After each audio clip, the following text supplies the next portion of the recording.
আল্লাহ তাআলা কিয়ামতের কঠিন ময়দানে যেদিন স্বামী স্ত্রীকে চিনবে না, স্ত্রী স্বামীকে দেখে পালিয়ে যাবে, বন্ধু বন্ধুরে চিনবে না, পীর সাহেব মুরিদরে চিনবে না, মুরিদ পীর সাহেবরে চিনবে না, দলের কর্মী তার নেতারে চিনবে না, নেতা তার কর্মীরে চিনবে না, বন্ধু বন্ধুরে দেখে পালাবে। এই কঠিন মুহূর্তে সূর্যটা মাথার কাছে চলে আসবে, জমিনটা তামার জমিন হবে, আজকের জমিনের মতো নয়।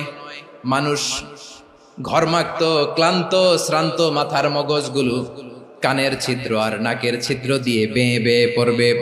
বিশ্বনবী ফরমান, কিয়ামতের ওই কঠিন ময়দানে 7 শ্রেণীর ব্যক্তিকে রব্বুল আলামিন তার আরশের নিচে ছায়া দিবেন। তার মধ্যে প্রথম শ্রেণীর ব্যক্তি হলো ইমামুন আদিল, যে ইনসাফের সাথে বিচার করে, যে জাস্টিস সমাজে সার্ভ করে, যে সুশাসন নিশ্চিত করে, ওই ইমামুন আদিল। আদিল শব্দটা বুঝছেন না? ইন্নাল্লাহা ইয়া'মুরু বিল আদল, পাইছেন? আদিল। 7 শ্রেণীর ব্যক্তিকে আল্লাহ তাআলা সুশীতল আরশের নিচে ছায়া দিবেন, যেদিন তার দেয়া ছায়া ছাড়া কোনো ছায়া থাকবে না। এর প্রথম হচ্ছে ইমামুন আদিল, ন্যায়পরায়ণ শাসক। চিল্লায় বলেন সুবহানাল্লাহ।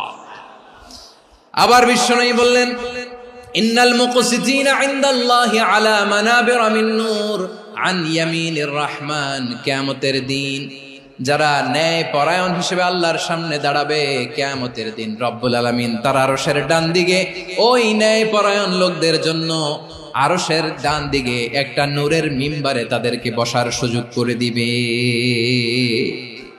আল্লাহর আরশের ডান দিকে ন্যায় পরায়ণ লোকদের জন্য আল্লাহ তাআলা নূরের মিম্বার বানাবে।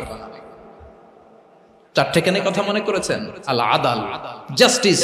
ইন্নাল্লাহা ইয়া'মুরু বিল আদল। আল্লাহ তাআলা এই আদালতের নির্দেশনা দেন, সুবিচার, সুশাসন। প্রিয় ভাইয়েরা, এটা আমরা বাংলাদেশে চাই কি চাই না? এই যে অরাজকতা, এই যে অন্যায়, এই যে জুলুম, এই যে ইনকনসিস্টেন্সি সমাজের অসঙ্গতির প্রধান কারণ জাস্টিস নাই, সুবিচার নাই, সুশাসন নাই। শেষবারের মতো আওয়াজ করে বলেন তো, আমরা বাংলাদেশে আদল চাই কি চাই না? তাহলে প্রথম নির্দেশনা শেষ। আল্লাহ তাআলা তোমাদেরকে আদলের আদেশ দেন। এরপরে আল্লাহ বললেন, আমি তোমাদেরকে ইহসানের আদেশ দেই। ইন্নাল্লাহা ইয়া'মুরু বিল আদলি ওয়াল ইহসান। আমি তোমাদেরকে যেমনি আদলের নির্দেশনা দেই, তেমনি ভাবে তোমাদেরকে ইহসানের নির্দেশনা দেই। ইহসান, আওয়াজ করে সবাই বলেন তো ইহসান।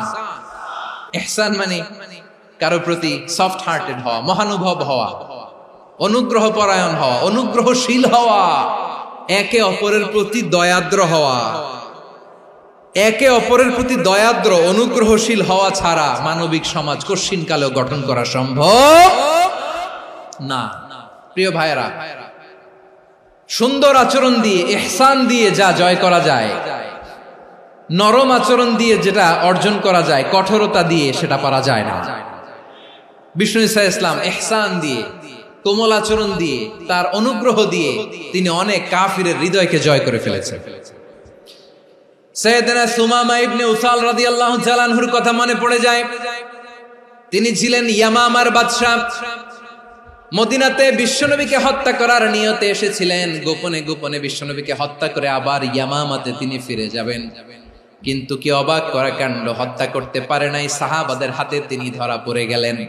সাইয়েদনা সুমামা ইবনে উসাল রাদিয়াল্লাহু তাআলা আনহু হত্যার নিয়তে আসলেন, কিন্তু হত্যা করতে পারলেন না। সাহাবারা ওনাকে ধরে ফেললেন, ধরে মসজিদে নববীর পিলারের মধ্যে বেঁধে রাখলেন। সুমামা ইবনে উসাল, সিরাত থেকে শুনে, সিরাত থেকে শোনাচ্ছি, রাদিয়াল্লাহু তাআলা আনহু ইয়ামামার অধিপতি ছিলেন। বিশ্বনবীকে হত্যার জন্য আসছেন, ধরা পড়ে গেছেন, এখন মসজিদে নববীতে বেঁধে রাখছেন। তার মানে বন্দী। এখন স্ট্যাটাস কি? বন্দী, ক্যাপটিভ।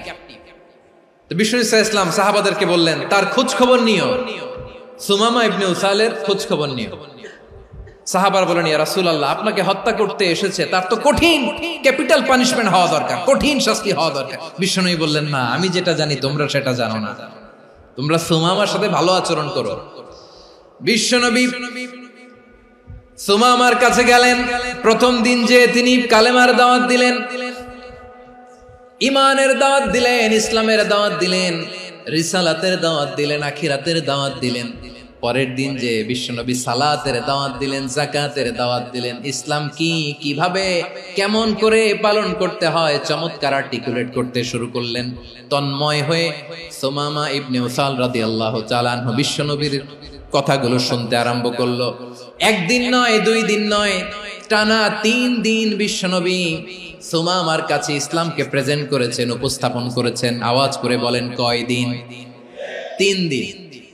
3 দিন মসজিদে নববীতে বাধা। আর সাহাবীদেরকে বললেন, তার খোঁজ খবর নিও, তোমরা যে রুটি বানাও এর মধ্যে সবচেয়ে ভালো আটার রুটিটা তারে দিও, সবচেয়ে রিফাইন্ড খেজুর, যেটা পিওর খেজুর, এটা তারে দিও। আর বিশ্বনবী নিজের উট থেকে দুধ দহন করে ওনার বাড়ির এক কর্মচারীকে বলেছেন, দুধ দহন করে সুমামার জন্য নিয়ে যেও। সুবহানাল্লাহ পড়বেন না? সবাই তো অবাক, ইয়ামামা থেকে আসছে নবীকে হত্যা করতে, বিশ্বনবী দেখে তারে জামাই আদর করে। একদিন নয়, 2 দিন নয়, টানা 3 দিন বিশ্বনবী এভাবে সুমামার কাছে যেয়ে ইসলামকে প্রেজেন্ট করতে আরম্ভ করলেন, ইসলামকে উপস্থাপন করতে শুরু করলেন। আর তাকে চমৎকার এন্টারটেইনমেন্ট, আপ্যায়ন দিতে আরম্ভ করলেন। টানা 3 দিন যখন ইসলামের দ্য বিউটিজ অফ ইসলাম, ইসলামের সুমহান বাণী, সৌন্দর্য তার কাছে উপস্থাপন শেষ, তাকে আপ্যায়ন শেষ, বিশ্বনবী বললেন সাহাবাদেরকে, যাও এবার সুমামার হাতের পায়ের রশি দুটো খুলে দাও। সাহাবারা তর্ক জুড়ে দিলেন, লা ইয়া রাসূলুল্লাহ, এমনটা করবেন না, তো ভয়ঙ্কর ভয়ঙ্কর খুনি, কি জানি কি হয়ে যায়। বিশ্বনবী বললেন, না, তার হাতে পায়ের রশিগুলো খুলে দাও। সাহাবারা বিশ্বনবীর কথা মতো তার হাতে পায়ের রশিগুলো খুলে দিল। সুমামা মুহূর্তের মধ্যে মসজিদে নববী থেকে বের হয়, ইয়ামামায় ফিরে না যে মসজিদে নববীর পাশে একটা খেজুর বাগান ছিল, সেখানে চলে গেলেন। সেখানে একটা ছোট্ট কুয়া ছিল, কুয়ার পানি দিয়ে তিনি গোসল করলেন। সুবহানাল্লাহ পড়েন। কুয়ার পানি দিয়ে গোসল করে মসজিদে নববীর সামনে এসে বিশ্বনবী এবং সাহাবাদের সামনে দাঁড়িয়ে সাব্বাবা উঁচু করে বললেন, আশহাদু আল্লা ইলাহা ইল্লাল্লাহ ওয়া আশহাদু আন্না মুহাম্মাদান আবদুহু ওয়া রাসূলুহু। আমি সাক্ষ্য দিচ্ছি আল্লাহ ছাড়া কোনো ইলাহ নাই, আর মুহাম্মদ আল্লাহ তাআলার প্রেরিত বান্দা এবং রাসূল। প্রিয় ভাইয়েরা, ইহসান দিয়ে যা জয় করা যায়, কঠোরতা দিয়ে সেটা কঠিনকালেও জয় করা যায় না। আওয়াজ করে বলেন, ঠিক কি না? এবার সুমামা দাঁড়িয়ে বলে, ওগো নবী, আমি তো কালিমা পড়ে মুসলমান হয়ে গেলাম, এবার শোনেন, এই মুহূর্তের আগে আপনার চেহারার চাইতে নিকৃষ্ট কোনো চেহারা আমার কাছে ছিল না, কিন্তু শাহাদা পাঠ করার পরে আপনার চেহারার চাইতে উত্তম শ্রেষ্ঠ কোনো চেহারা আমার কাছে আর নাই। ও নবী, আজকের দিনের আগে ইসলাম ধর্মের চেয়ে নিকৃষ্ট অপছন্দনীয় কোনো ধর্ম আমার কাছে ছিল না, কিন্তু এই মুহূর্ত থেকে ইসলামের চেয়ে সেরা শ্রেষ্ঠ পছন্দনীয় কোনো ধর্ম আমার কাছে নাই। নবী গো, আজকের দিনের আগে মদিনার চাইতে অপছন্দনীয় নিকৃষ্ট কোনো শহর আমার কাছে ছিল না, কিন্তু এই মুহূর্তের পর থেকে মদিনার চাইতে কোনো শ্রেষ্ঠ শহর আমার জানা নাই। সে ছিল গমের বড় ডিলার, গম বেচতো। কি বেচতো? তার গম কিনে মক্কার লোকেরা রুটি খাইতো। সে ঘোষণা দিল, আজকে থেকে মক্কাবাসীদের জন্য সব গম আমি হারাম করে দিলাম, মক্কাবাসী এখন না খেয়ে মরে। সুবহানাল্লাহ পড়বেন না? মক্কাবাসী বিশ্বনবীর কাছে আসলেন, এসে বললেন, মুহাম্মদ, আমরা তো তোমার ভাই, তোমার চাচা, তোমার ভাতিজা, তোমার আত্মীয়, তুমি সুমামারে বলো সে যেন আবার গমের সাপ্লাই মক্কার জন্য অনুমতি দিয়ে দেয়। বিশ্বনবীর অনুমতি ক্রমে সুমামা আবার মক্কাতে গম পাঠাতে শুরু করলো। পড়েন সুবহানাল্লাহ। ইহসান, ইহসান দিয়ে আপনি যেটা জয় করতে পারবেন, you can win the heart of your enemies. ইহসান দিয়ে আপনি আপনার শত্রুর হৃদয়কে জয় করতে পারবেন। এজন্য আল্লাহ বললেন, ওয়া আনফিকু ফি সাবিলিল্লাহি ওয়া লা তুলকু বিআইদিকুম ইলাত তাহলুকা ওয়া আহসিনু ইন্নাল্লাহা ইউহিব্বুল মুহসিনিন। তোমরা আল্লাহর রাস্তায় দান করবে আর নিজেরা নিজেদেরকে ধ্বংসের হাতে ঠেলে দিও না। তোমরা একে অপরের প্রতি ইহসান করবে, কারণ ইহসানকারীদেরকে আল্লাহ বড্ড ভালোবাসেন। সুবহানাল্লাহ পড়েন। আবার সূরা রহমানে আল্লাহ বললেন, হাল জাযাউল ইহসানি ইল্লাল ইহসান ফাবিআইয়ি আলা, সবাই পড়েন, ফাবিআইয়ি আলাই রাব্বিকুমা তুকাযযিবান। ইহসানের প্রতিদান হিসেবে ইহসানি হয়। বিশ্বনবী সুমামার প্রতি যেমন ইহসান করেছেন, সুমামাও ঠিক তেমন ইহসান ফিরিয়ে দিয়েছে। ঠিক কিনা বলেন? তাহলে 1 নম্বরে হচ্ছে আদ, ন্যায় বিচার। 2 নম্বরে সবাই বলেন ইহসান, সদাচরণ। ইহসান 2 ধরনের প্রিয় ভাইরা, ইহসান ফিল ইবাদা, ইহসান ফিল মুআমালা। ইহসান ফিল ইবাদা হচ্ছে একাগ্র অনুভবে ইবাদতে ডুব দেওয়া, এর নাম ইবাদতের ইহসান। সুবহানাল্লাহ পড়ুন। বিশ্বনবী বলেন ইহসান মানে কি জানো নাকি? হাদিসে জিবরিলে সাইয়েদনা জিবরিল আলাইহিস সালাম বিশ্বনবীকে বললেন আখবিরনি আনিল ইহসান। নবী আমাদেরকে বলেন ইহসান মানে কি? বিশ্বনবী বললেন আনতা আবুদাল্লাহা কাআন্নাকা তারাহু ফাইন লাম তাকুন তারাহু ফাইন্নাহু ইয়ারাক। ইহসান মানে হলো এমন ভাবে তুমি আল্লাহর সামনে নিজেকে উজাড় করে ইবাদত করবে, তুমি ভাববে তুমি আল্লাহকে দেখতে পাচ্ছ। আর এটা যদি ভাবা তোমার জন্য কঠিন হয়ে যায়, অন্তত এতটুকু তুমি ভাববা যে আল্লাহ তোমাকে দেখতে পাচ্ছেন। ঠিক কিনা বলেন? ও আমার বীর চট্টলার ভাইয়েরা, কেউ যেটা দেখে না সেটা দেখে কে? এই বিশ্বাস হৃদয়ের মধ্যে আছে? নামাজে যখন দাঁড়ান এই ফিলিংসটা আনা যাবে? এসা পর্যন্ত যে আমরা হায়াত পাবো কোনো গ্যারান্টি আছে? সবাই আওয়াজ করে বলেন গ্যারান্টি আছে? গ্যারান্টি নাই। এজন্য বিষ্ণু ইসলাম বলেছে এমন ভাবে নামাজে দাঁড়াও, ইবাদত করো, মনে করো হতে পারে এটাই আমার জীবনের শেষ নামাজ। Perform the salah as if this is your last and final prayer. এমন ভাবে সালাতে দাঁড়াও, ভাবো হতে পারে এটাই তোমার জীবনের শেষ নামাজ। এমন ভাবে নামাজে দাঁড়াও, ভাবো এটাই শেষ নামাজ। তাহলে নামাজে একাগ্রতা বাড়ায় দিবে কে? ফলে ইবাদতের ইহসান আমাদের অর্জিত হবে। আর মুআমালাতে ইহসান হলো, বিশ্বনবী বলেন ইন্নাল্লাহা তাবারাকা ওয়া তাআলা كتب الإحسان على كل شيء فإذا قتلتم فأحسنوا القتلة وإذا ذبحتم فأحسنوا الذبح وليحد أحدكم شفرته وليرح ذبيحته। ইহসান 2 ধরনের, আওয়াজ করে বলতে হবে কয় ধরনের? একটা হচ্ছে ইহসান ফিল ইবাদা, ইবাদতে ইহসান। ইবাদতে ইহসান কি? একাগ্র অনুভব দিয়ে ইবাদত করা, মন প্রাণ দিয়ে ইবাদত করা। আর মুআমালাতে ইহসান কি? সব কাজে, দৈনন্দিন কাজে, কর্মে, সামাজিক অ্যাক্টিভিটিতে কোমলতা প্রদর্শন করা, অনুগ্রহের সাথে সবকিছু করা। আল্লাহ তাআলা ইন্নাল্লাহা তাবারাকা ওয়া তাআলা কাতাবাল ইহসান আলা কুল্লি শাই, তিনি সবকিছুর ব্যাপারে ইহসানকে আবশ্যক করেছেন। সবকিছু, মুমিনের সব কাজে ইহসানের পরশ থাকবে। ওয়া ইযা কাতালতুম ফাহসিনুল কিতলা, বিষ্ণুই বলেন তুমি যখন কাউকে হত্যা করো ইহসানের সাথে করো। সুবহানাল্লাহ পড়বেন না? যখন হত্যা করো তখনও ইহসানের সাথে। আচ্ছা হত্যা করবো আবার ইহসান আসবে করতে করে, তো মেরেই ফেলবো আমি। আল্লাহ, ও ভাই একজন খুন করেছে, খুনি, রাষ্ট্রীয় আইনে তার শাস্তি হয়েছে ডেথ পেনাল্টি, মৃত্যুদণ্ড। এখন মৃত্যুদণ্ড দেখে আপনি যেমনি মন চায় তেমনি মারবেন লোকটারে? ওর নাক কেটে ফেলতে পারবেন? ওর কান কাটতে পারবেন? ওর চোখ উপড়ে ফেলতে পারবেন আপনি? যেমন মন চায় তার অঙ্গহানি করা যাবে না। ইহসানের সাথে তাকে হত্যা করো। সুবহানাল্লাহ, this is Islam, this is the true essence of Islam. ওয়া ইযা যাবাহতুম ফাহসিনু যাবহা, যখন জবাই করবে তখনও ইহসানের সাথে জবাই করো। করব জবাই, ওইখানেও নাকি ইহসান। আচ্ছা কুরবানির দিন আমরা পশুগুলোরে কি করি বলেন সবাই আওয়াজ করে? জবাই। জবাই মানে তো এটার মেরেই ফেলতেছি, একটু পরে তো টুকরো টুকরো করে গোশতগুলো খাবো, এটা তো খাবো, এটা তো মেরেই ফেলবো। বিষ্ণু বলে না, জবাইয়ের মধ্যেও মুমিনের জবের ভেতরেও ইহসানের পরশ থাকা চাই। যখন জবাই করবে প্রাণীটাকে হাত পা টাইট করে বেঁধে নাও, ছুরিটাকে শার্পেন করে নাও, ধারালো করে নাও, যাতে অল্প সময়ে জবাইটা হয়ে যায়, প্রাণীটা যাতে কম কষ্ট পায়। সুবহানাল্লাহ পড়ে। দিস ইজ কল্ড ইহসান। আল্লাহ তাআলা যেমনি আদলের আদেশ করেছেন, ন্যায় বিচার, জাস্টিস এনশিওর করতে বলেছেন, সমাজে ইহসানের ব্যবহার, ইহসানের অনুশীলন তিনি করতে বলেছেন। এজন্য মুমিনের প্রতিটি কাজে, আমার চট্টগ্রামের ভাইয়েরা আমার দিকে তাকান, খেয়াল করে শুনুন, মুমিন জীবনের প্রতিটি কাজে ইহসানের পরশ থাকা চাই। আমরা যেন আমাদের পরিবারের প্রতি ইহসান করি, আমরা যেন আমাদের কর্মচারীদের প্রতি ইহসান করি, আমরা যেন আমাদের কলিগদের প্রতি ইহসান করি, আমরা যেন আমাদের ভাইদের প্রতি ইহসান করি। মুমিন জীবনের প্রতি কাজে ইহসানের পরশ থাকার দরকার আছে না নাই? কথা বুঝতে পেরেছেন? তাহলে আল্লাহ তাআলার 3টা আদেশ ছিল, কয়টা গেল? প্রথমে কি ছিল? আদল। 2 নম্বরে তিন নম্বরে রব্বুল আলামিন বললেন ওয়া ইতাইদিল কুরবা, নিকটাত্মীয়দেরকে দান করো। নিকট আত্মীয়দেরকে দাও, যারা তোমাদের ব্লাড কানেকশনের আত্মীয় তাদেরকে তোমরা দাও।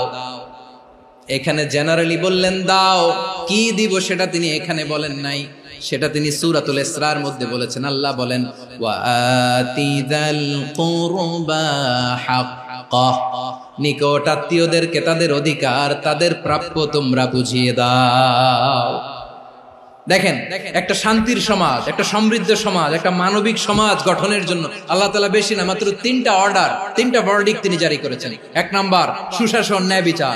দুই নাম্বার ইহসান। তিন নাম্বার নিকটাত্মীয়, যারা কাছের, তোমার ভেরি ক্লোজ রিলেশনশিপে আছে, তাদেরকে দাও। দাও, দিলে বাড়িয়ে দেয় কে? অনেকে দিতে চায় না, কৃপণতা করে। দিলে বাড়ায় দেয় কে? ও মিয়া, মদিনার মধ্যে সবচাইতে গরিব সাহাবী ছিল বেলাল রাদিয়াল্লাহু তাআলা আনহু। ওনার এন্টায়ার অ্যাসেট, সম্পদের পরিমাণ কতদূর জানেন? একটা লুঙ্গি। বেলাল রাদিয়াল্লাহু তাআলা আনহু, ওনার টোটাল ওয়েলথের এস্টিমেশন হচ্ছে মাত্র একটা লুঙ্গি। একটা লুঙ্গি, টোটাল ওয়েলথ এস্টিমেশন, টোটাল সম্পদের পরিমাণ বেলাল রাদিয়াল্লাহু তাআলা আনহুর কি ছিল? ওই বেলাল রাদিয়াল্লাহু তাআলা আনহুকে বিষ্ণু ইসলাম বলেছেন আনফিক ইয়া বেলাল, ও বেলাল তুমিও দাও। ওয়ালা তাখশা মিন যিল আরশি ইখলালা, আরশের অধিপতির তো কোনো ঘাটতি নাই, তুমি দিলে ওই আল্লাহ তোমারে বাড়ায় দিবে। এজন্য আমার প্রিয় ভাইয়েরা, দিলে কমে না, দিলে বাড়ে। অনেকে ধরে রাখে, নতুন কিছু নিতে পারে না, হাত দিয়ে যেটা ধরে রেখেছেন এটা দিয়ে দেন, বড় একটা ধরার সুযোগ পাবেন। জোরে বলেন ঠিক কিনা? রব্বুল আলামিন বললেন ৩ নাম্বার আদেশ হলো তোমাদের প্রতি সমাজটারে কেমন করে মানবিক সমাজ, সুন্দর সমাজ গড়বা। ৩ নাম্বার আদেশ হলো ওয়া আতিদাল কুরবা হাক্কা, নিকটাত্মীয়দেরকে তাদের প্রাপ্য বুঝিয়ে দাও। এই নিকটাত্মীয়দেরকে তাদের অধিকার বুঝিয়ে দেওয়া, প্রাপ্য বুঝিয়ে দেওয়াতে আমাদের গাফলতি আছে না নাই? অনেকে দেখবেন অনেক আল্লাহওয়ালা, তাহাজ্জুদ গুজার, সেজদা দিতে দিতে কপালে কালো দাগ ফেলে দিছে, সে তার বোনের হকটা আদায় করে নাই, আছে না নাই? অনেক বড় হাজী সাহেব, বিশাল লম্বা দাড়ি, ছেলেরে সব দিয়ে দিছে, মেয়েরে কিছু দেয় নাই, মেয়ের হক আদায় করে নাই, আছে না নাই? এই হাজী সাহেবেরা, এই আল্লাহওয়ালারা কিয়ামতের ময়দানে আটকে যাবে। আপনি অন্যের অধিকার নষ্ট করেছেন, তাদের রাইটস কে ভায়োলেট করেছেন। এজন্য আল্লাহ তাআলা বলেন, কারো অধিকার যদি কেউ নষ্ট করে, ওই সমাজটা মানবিক সমাজ কঠিনকালেও হতে পারে না। এজন্য ৩ নম্বর আল্লাহ বললেন ওয়া ইতাইদিল কুরবা, নিকটাত্মীয়দেরকে দাও। কি দিবা? তাদের অধিকার দিয়ে দাও। বোনের অধিকার বুঝিয়ে দাও, মেয়ের অধিকার বুঝিয়ে দাও, ফুফুর অধিকার বুঝিয়ে দাও। দেখবেন অনেক মায়েরা ছেলের পাতে মুরগির রান দেয়, মেয়ের পাতে দেয় মুরগির ঠ্যাং। তো মেয়ের কি মুরগির রান খেতে মনে চায় না? মনে চায় না? এমনটা করা যাবে না।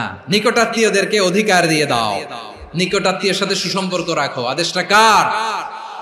এজন্য প্রিয় ভাইয়েরা, জীবনে যদি বারাকা অর্জন করতে চান, নিকটাত্মীয়দের সাথে সুসম্পর্ক রাখতে হবে, তাদের জন্য উপহার পাঠাতে হবে। বিশ্বনবী বলেন লা ইয়াদখুলুল জান্নাতা কাতে, যে ব্যক্তি আত্মীয়তার সম্পর্ককে ছিন্ন করে দেয়, সে কঠিন কালেও আল্লাহর জান্নাতে ঢুকবে না। আপনি কি এটারে সহজ হাদিস মনে করছেন? এটা সহজ কথা। আপনি ভাবছেন আপনার নামাজ আপনারে বাঁচাতে পারবে, আপনার রোজা বাঁচাতে পারবে, আপনার তাহাজ্জুদ আপনারে বাঁচাতে পারবে? অধিকার নষ্ট করলে কিছুই আপনারে বাঁচাতে পারবে না। এজন্য নিকট আত্মীয়দেরকে দিতে হবে বেশি বেশি। বিশ্বনবী বলেন ইন্না সাদাকাতা আলাল মিসকিনি সাদাকা ওয়া আলা যির রাহিমি ইসনাতান সাদাকাতুন ওয়া সিলা। মিসকিন রে দান করলে শুধু দানের সওয়াব হয়, নিকট আত্মীয়কে দান করলে দুইটার সওয়াব হয়, সাদাকার সওয়াব হয়, আবার আত্মীয়তার বন্ধন অটুট রাখার সওয়াব হয়ে যায়। আবার বিশ্বনবী বললেন মান সাররাহু আইয়ুবসাতা লাহু ফি রিজকিহি ওয়া ইউনসা লাহু ফি আসারিহি ফালইয়াসিল রাহিমা। যে ব্যক্তি তার রিজিকের প্রশস্ততা চায় আর হায়াতে বরকত চায়, সে যেন তার আত্মীয়ের সাথে সুসম্পর্ক রাখে। আমার প্রিয় চট্টলার ভাইয়েরা, আমাদের রিজিক বাড়ুক, এটা আমরা চাই কি চাই না? সবাই চান? হ্যাঁ, আমাদের রিজিকে প্রশস্ততা আসুক, চাই কি চাই না? আমাদের হায়াতে বরকত আসুক, আমরা চাই কি চাই না? এই দুইটা যদি চান তাহলে নিকটাত্মীয়দের সাথে সুসম্পর্ক রাখবেন। পারবেন? তাহলে সমাজটারে মানবিক সমাজ বানায় দিবে কে? তিনটা আদেশ চলে গেল। 1 নম্বরে কি ছিল? 2 নম্বরে, 3 নম্বরে নিকটাত্মীয়দেরকে দান। আল্লাহ তাআলা তিনটা জিনিসের যেমনি আদেশ করেছেন, অনুরূপ ভাবে তিনটা বিষয় তিনি বারণ করেছেন, নিষেধ করেছেন। ওগুলোর কাছেও যাওয়া যাবে। রাব্বুল আলামিন বলেন, ওয়ায়ানহা আনিল ফাহশাই ওয়াল মুনকারি ওয়াল বাগি। আমি যেমনি তিনটি বিষয়ে আদেশ করলাম, অনুরূপ ভাবে তিনটি বিষয়ে বারণ করলাম, নিষেধ করলাম। আমার 1 নাম্বার নিষেধাজ্ঞা হলো অশ্লীলতার প্রতি। ফাহশা, ওয়ায়ানহা আনিল ফাহশা, আল্লাহ তাআলা অশ্লীলতাকে নিষেধ করেছেন। কোন জিনিসকে? সবাই বলুন, কোন জিনিসকে? যত ধরনের, যত টাইপের, যত ক্যাটাগরির অশ্লীলতা হতে পারে সব অশ্লীলতাকে হারাম করেছেন কে? ফাহশা মানে কি?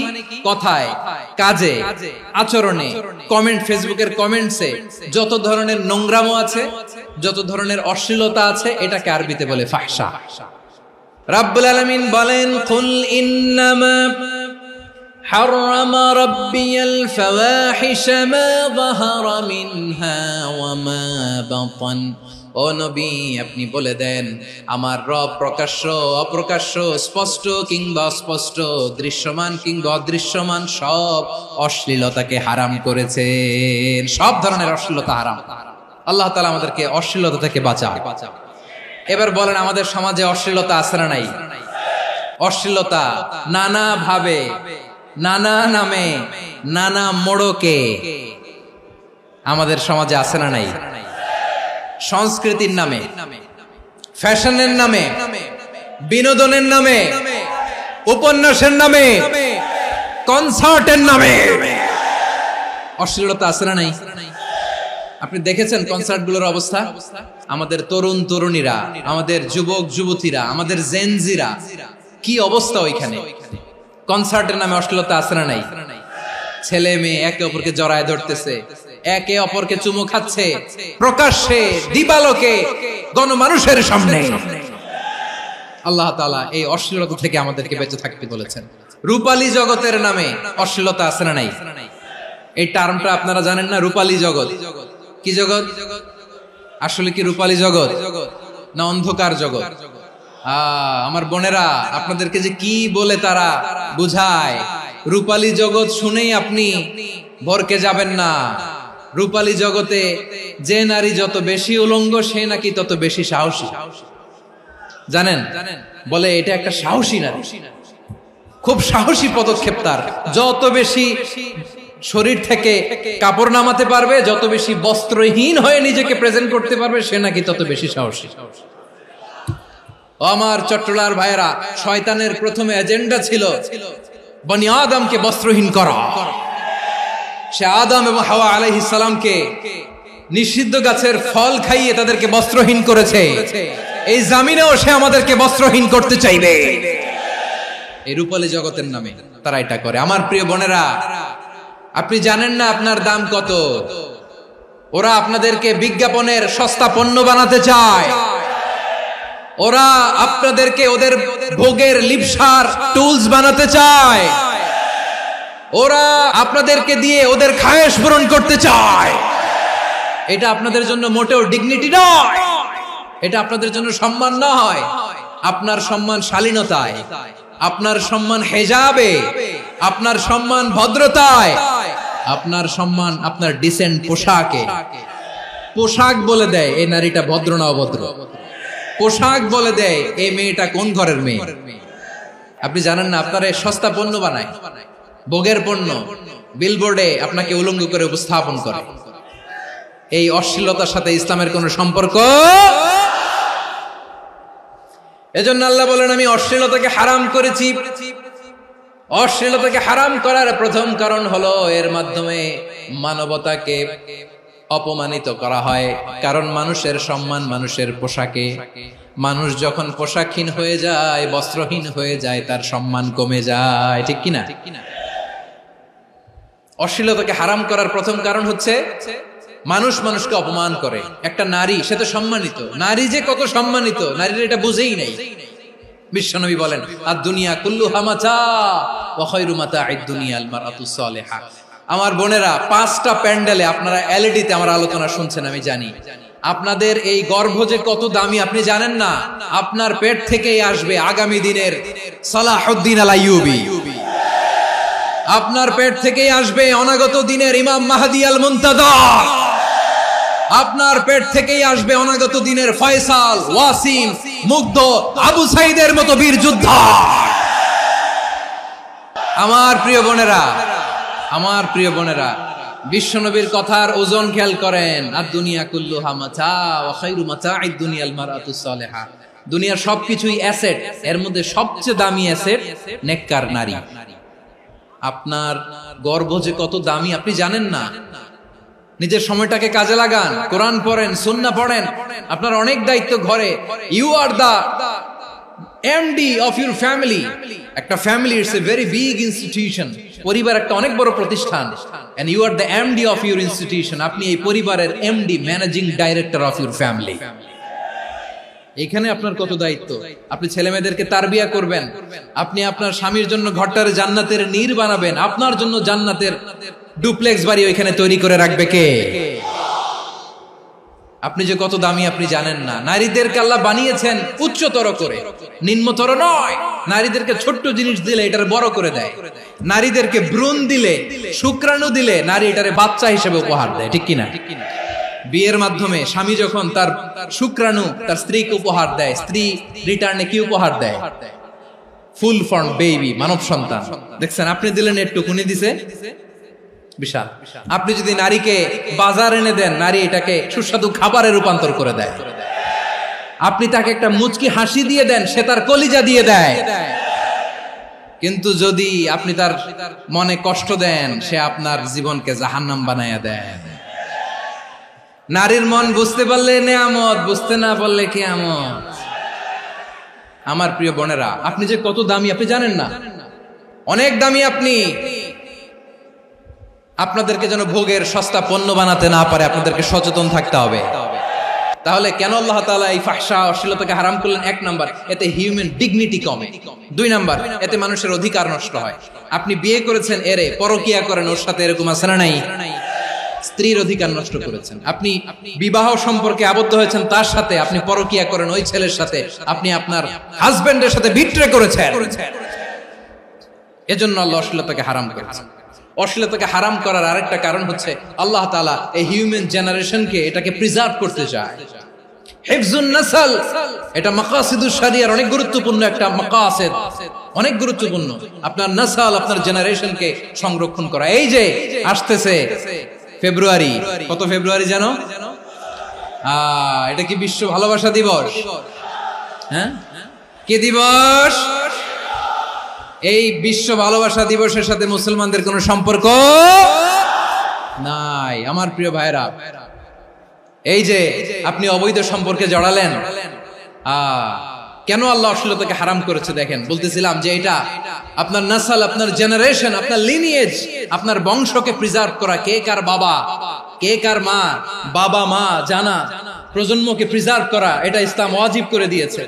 এই যে অবৈধ সম্পর্কের কারণে, বিশ্ব বেহায়া দিবসের কারণে, এগুলোর আউটকাম, আউটপুট হিসেবে মাঝে মাঝে এই ঢাকা মেডিকেলের ডাস্টবিনে নবজাতকের বাচ্চার কান্নার আওয়াজ শুনতে পাওয়া যায়।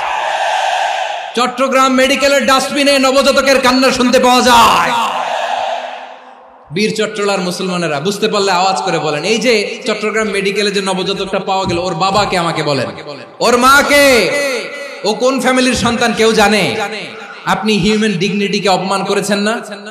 আপনি তার ভবিষ্যৎকে অন্ধকার করেছেন না? আপনি তার লিনিয়েজকে প্রশ্নবিদ্ধ করে দিয়েছেন না? এই জন্য আল্লাহ তাআলা অশ্লীলতাকে আমাদের জন্য হারাম করে দিয়েছেন। পড়েন সুবহানাল্লাহ। এই জন্য রাব্বুল আলামিন বলেন, কুল ইন্নামা হারামা রাব্বিয়াল ফাওয়াহিশা মা যাহারা মিনহা ওয়া মা বাতান। প্রকাশ্য অপ্রকাশ্য সব অশ্লীলতাকে হারাম ঘোষণা করে দিয়েছে কে? আবার দুনিয়ার বুকে যারা অশ্লীলতার প্রসার করে তাদের জন্য শাস্তি মজুদ রেখেছে কে? রব্বুল আলামিন বলেন ইন্নাল্লাযীনা ইউহিব্বুনা আন তাশিআল ফাহিশাতু ফিল্লাযীনা আমানু লাহুম আযাবুন আলীমুন ফিদ দুনিয়া ওয়াল আখিরাতি ওয়াল্লাহু ইয়ালামু ওয়া আনতুম লা তা'লামুন। নিশ্চয়ই যারা বিশ্বাসীদের মাঝে অশ্লীলতার প্রচার প্রসার করতে চায় তাদের জন্য আমি মর্মন্তুদ শাস্তি প্রস্তুত করে রেখেছি, দুনিয়াতেও রেখেছি, আখিরাতেও রেখেছি। ঘোষণাটা কার? যারা এই নাটকের নামে, সিনেমার নামে, রূপালী জগতের নামে, মুভির নামে, ওটিটি প্ল্যাটফর্মের নামে আমার সমাজে অশ্লীলতা ছড়াতে চায় তাদের জন্য কঠিন মর্মন্তুদ শাস্তি মজুদ রেখে দিয়েছে কে? ও আমার বোনেরা, এখনো আপনি জাগবেন না? এখনো আপনার চিন্তার দুয়ারে এখনো নাড়া পড়ে নাই? ওরা আপনাকে উলঙ্গ বানাতে চায়, ওরা আপনাকে আইটেম গার্ল বানাতে চায়। এজন্য ইসলাম অশ্লীলতাকে হারাম করেছে। হারাম। ইসলাম বলেছে যোজন যোজন দূরে থাকো, ওরা বলে না কাছে আসো, কাছে আসার গল্প, ক্লোজ আপ ওয়ান, কাছে আসার গল্প আছে না নাই? তাহলে অশ্লীলতার সাথে আমাদের কোনো সম্পর্ক? সবাই বলতে পারেননি, আওয়াজ করে বলুন, অশ্লীলতার সাথে আমাদের কোনো সম্পর্ক? আমরা এই সমস্ত ক্লোজ আপ ওয়ান, কাছে আসার গল্পের প্রোগ্রামে যাব? আমরা কোন ধরনের অশ্লীল কন্টেন্ট সোশ্যাল মিডিয়ায়, টিভিতে দেখব? কি যুগ যে আমরা কাটাচ্ছি আপনি কল্পনা করতে পারবেন না। পর্ন ইন্ডাস্ট্রি, নারী পুরুষের বস্ত্রহীন যুগল দৃশ্য, এটাকে দিয়ে ওরা কোটি ডলারের ইন্ডাস্ট্রি বানিয়েছে। পুরো মানব ইতিহাসে এরকম জঘন্য সময় মানব ইতিহাস পার করে নাই। পর্ন এটা ইন্ডাস্ট্রি হয়ে গেছে। আমাদের এই যুবকগুলো, জেনজিগুলো, ওদের চরিত্র বাঁচাবে কি করে? কেমন করে হেফাজত করবে ওদের এই মূল্যবান চরিত্র? আমার প্রিয় ভাইরা, এই অশ্লীলতার দ্য লেটেস্ট ভার্সন হচ্ছে LGBTQ, শরীফ থেকে শরীফা। শুনছেন আপনারা? দেখতে পুরুষ, আসলেই পুরুষ, সুস্থ একজন পুরুষ, 4 সন্তানের বাবা, বলে আমি মনে মনে নারী। দেখতে নারী, সুস্থ নারী, আসলেই সে দিব্যি একজন নারী, বলে আমি মনে মনে পুরুষ। সবচেয়ে ভয়ঙ্কর অশ্লীলতার সবচাইতে লেটেস্ট ভার্সন হচ্ছে এই ট্রান্সজেন্ডারিজম। সুস্থ পুরুষ তার বায়োলজিক্যাল গ্রোথকে হরমোন দিয়ে স্টপ করে দিয়ে সে সার্জারি করে নারী হতে চায়। সুস্থ নারী পুরুষ হতে চায়। পুরুষ পুরুষের প্রতি সেক্সুয়ালি আকর্ষণ বোধ করে। এটা লূত আলাইহিস সালামের কওমের মধ্যে ছিল। এটাকেও আল্লাহ কোরআনে ফাহিশা বলেছেন। ওয়ালুতান ইয قال لقومه أتأتون الفاحشة ما سبقكم بها من أحد من العالمين। লূত আলাইহিস সালাম বললেন, তোমরা কি এমন এক অশ্লীল কার্যক্রমে ডুব দিলে নাকি যেটা গোটা বিশ্বের কেউ কখনো করে নাই? তোমরাই প্রথম করেছো। পড়েন নাউযুবিল্লাহ। এই পশ্চিমের এই রোগ আমার দেশে যেন আসতে না পারে, আমাদের সজাগ থাকতে হবে। প্রিয় ভাইরা চিল্লায় বলেন ঠিক কিনা? পশ্চিমের অবস্থা ভয়ঙ্কর।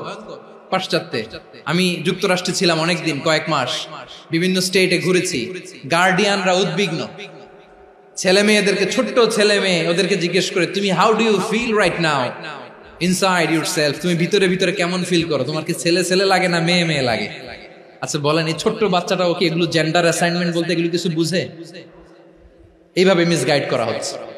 কৌতূহল বশত ছোট্ট ছেলে যদি বলে আমার তো মেয়ে মেয়ে লাগে, তখন বলে যে না তুমি মেয়ে, ছেলে না। মা বাবা বাধা দিলে ওকে আলাদা গভর্নমেন্ট হাউসে নিয়ে যায়। ভয়ঙ্করতম অবস্থা। আমরা একটা সময় শুনতাম যে হুজুর আমার ছেলেটা খুব ভালো, হাফেজে কোরআন, আল্লাহওয়ালা। হুজুর আমার ছেলে দাড়ি রাখছে, আল্লাহওয়ালা। হুজুর আমার ছেলে 5 ওয়াক্ত সালাত জামাতের সাথে পড়ে, তার মানে আল্লাহওয়ালা। পশ্চিমে যে আমি কি শুনছি জানেন? ওরা বলে হুজুর আমার ছেলেটা ইউনিভার্সিটির একটা মেয়ের সাথে প্রেম করে, ও খুব আল্লাহওয়ালা, হুজুর দোয়া করবেন। এর কারণ ওদের কাছে আল্লাহওয়ালার ক্রাইটেরিয়া হচ্ছে হুজুর আমার ছেলেটা আরেক ছেলের পছন্দ করে নাই, আমার মেয়েটা আরেক মেয়েকে ভালোবাসে নাই, এজন্য আমার ছেলেটা আল্লাহওয়ালা হুজুর ওর জন্য একটু দোয়া করে দিয়ে। কি চ্যালেঞ্জ ওরা ফেস করতেছে। ওনার ছেলে যে আরেক ছেলেরে বিয়ে করবে না, এটাতেই উনি খুশি যে আলহামদুলিল্লাহ আমার ছেলেটা একটা মেয়েরে ভালোবাসে, আমার মেয়েটা একটা ছেলেরে ভালোবাসে, মানে এটা খুব আল্লাহওয়ালা। নাউজুবিল্লাহ পড়তে পারলেন না? এজন্য অশ্লীলতার সাথে আমাদের কোন সম্পর্ক। রব্বুল আলামিন বলেন ওয়ায়ানহা আনিল ফাহশাই ওয়াল মুনকারি ওয়াল বাগি, তিনটা জিনিসকে আমি নিষিদ্ধ করলাম। এক নাম্বার হলো ফাহশা, অশ্লীলতা। দুই নম্বরে হলো মুনকার, সমস্ত মন্দ কাজ। মুনকার মানে হচ্ছে যত মন্দ কাজ, খারাপ কাজ, বাজে কাজ, এটার বলে মুনকার। এটার কি বলে? আপনারা পড়ছেন না তা'মুরুনা বিল মা'রুফি ওয়া তানহাউনা আনিল মুনকার, সৎ কাজের আদেশ, অসৎ কাজের নিষেধ।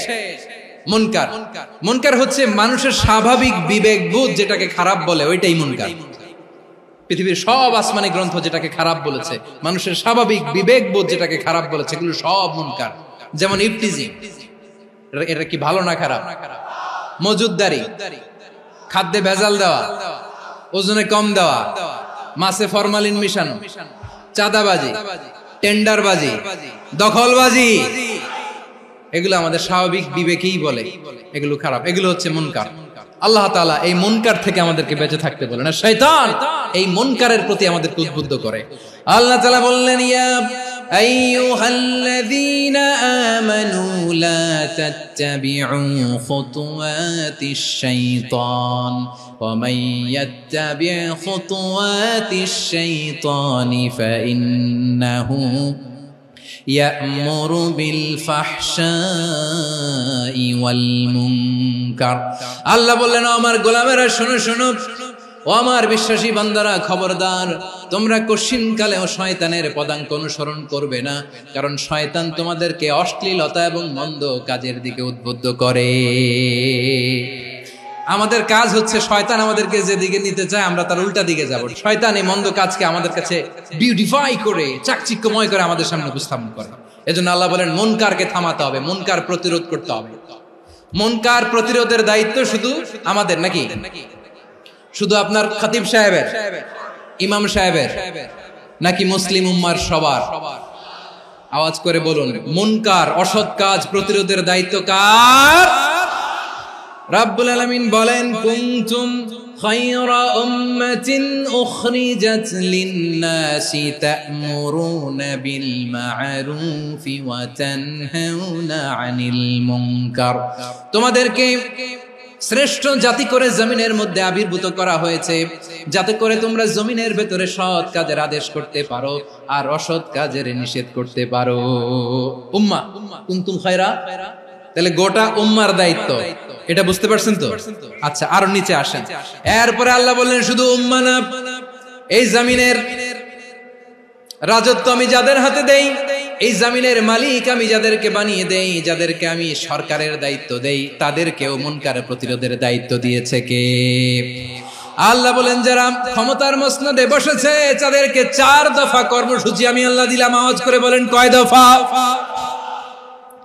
আল্লাহ বলেন আল্লাযীনা ইম্মাক্কান্নাহুম ফিল আরদি আকামুস সালাতা ওয়া আতাউয যাকাতা ওয়া আমারু বিল মা'রুফি ওয়া নাহাউ আনিল মুনকার ওয়ালিল্লাহি আকিবাতুল উমুর। যারা এই জমিনের উত্তরাধিকার হয়েছে তারা 4 দফা কর্মসূচি নিয়ে সামনে আগাবা। সালাত কায়েম করবা, যাকাত আদায় করবা, সৎ কাজের আদেশ দিবা, অসৎ কাজ থেকে মুনকার প্রতিরোধ করবা। আদেশটা কার? আমার প্রিয় চট্টলার ভাইরা, পুরো উম্মার দায়িত্ব মুনকার প্রতিরোধ করা, সরকার প্রধানের দায়িত্ব মুনকার প্রতিরোধ করা। এরপর আল্লাহ বলেন প্রতিটা ফ্যামিলির যিনি প্রধান সিইও বাবা, প্রত্যেক বাবারও দায়িত্ব এই মুনকার প্রতিরোধ করা। আওয়াজ করে বলেন ঠিক কি না? যেমনটি সাইয়েদনা লোকমান আলাইহিস সালাম ওনার কলিজার টুকরা সন্তানকে আদেশ করেছেন, ইয়া বুনাইয়া আকিমিস সালাতা ওয়া'মুর বিল মা'রুফি ওয়ানহা আনিল মুনকার। পড়েন সুবহানাল্লাহ। বাবা ছেলেকে সবক দিচ্ছে।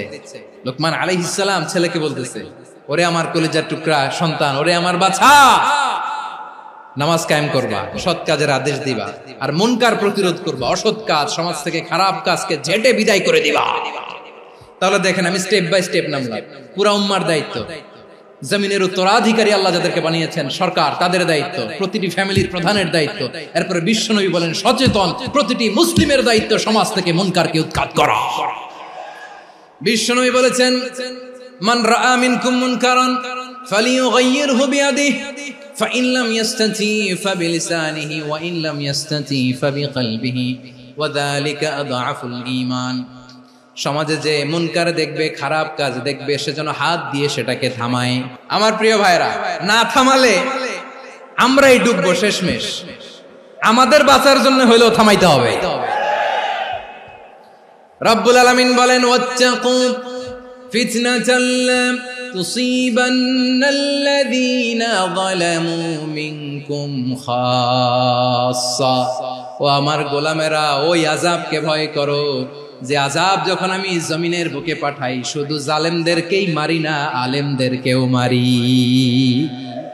আযাব যখন আসে তখন শুধু জালিমই মরে না, আলেমও মরে। জানেন, মুসা আলাইহিস সালামের পায়ে একবার লাল পিঁপড়া, তো উনি রেগে মেগে পাশি দেখে লাল পিঁপড়ার বাসা, পা দিয়ে ডলে মুছে সবগুলো পিঁপড়া মেরে ফেলছে।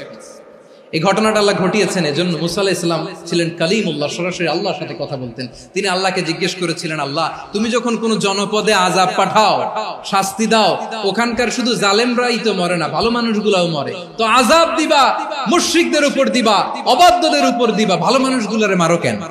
আল্লাহ বললেন, মুসা তোমার যে কামড় দিছিল পায়ের মধ্যে পিঁপড়া, কয়টা পিঁপড়া? একটা পিঁপড়া, তো সবগুলারে মারলা কেন? রেগে মেগে পুরো পিঁপড়ার বাসা ভেঙে মেসাকার করলা কেন? আমি যখন অ্যাকশনে যাই, আমি যখন শাস্তি দেই, তখন এত বাস বিচার করা হয় না, বাস বিচার করা যায় না। যখন অ্যাকশনে যাওয়া হয়, ওইটা ডাইরেক্ট অ্যাকশন হয়ে যায়। চিল্লায় বলো ঠিক কি না? এজন্য আমাদের বাঁচার জন্য হলেও এই পাপ থামাতে হবে, এই শয়তানের অট্টহাসি থামাতে হবে, অন্যায় অপরাধ সমাজ থেকে আমাদের থামাতে হবে। কারণ আযাব আসলে ওরাও মরবে, আমরাও মরব। একটা জাহাজ 2 তলা, আপনি আছেন 2য় তলায়, নিচের তলার কিছু লোক জাহাজের তলা ছিদ্র করতে আরম্ভ করছে। কি ছিদ্র করতেছে? আচ্ছা, জাহাজের তলা ছিদ্র করলে তলা দিয়ে কি ঢুকে?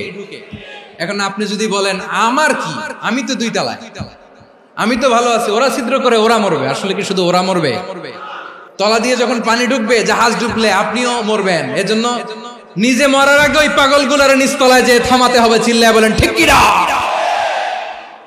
এজন্য আল্লাহ বললেন, মুনকার প্রতিরোধের দায়িত্ব সমাজের টপ টু বটম সবার। এজন্য মুনকার প্রতিরোধ করার দরকার আছে না নাই? সমাজে এই যে ইফটিজিং হয়, আপনার বোনের বয়সী একটা মেয়েকে কিছু বকাটে টিটকারি করে, এই বলে সেই বলে, নোংরা কথা বলে, রাস্তায় দেখেও আপনি পাশ দিয়ে না দেখার মতো চলে যান কেন? আপনি দাঁড়ান না কেন? আপনি দাঁড়ালেই তো থেমে যাবে, কারণ সত্যের যে শক্তি, তার সামনে মিথ্যা মুখ থুবড়ে পড়ে। আপনার সামনেও কিছুই না, নাথিং।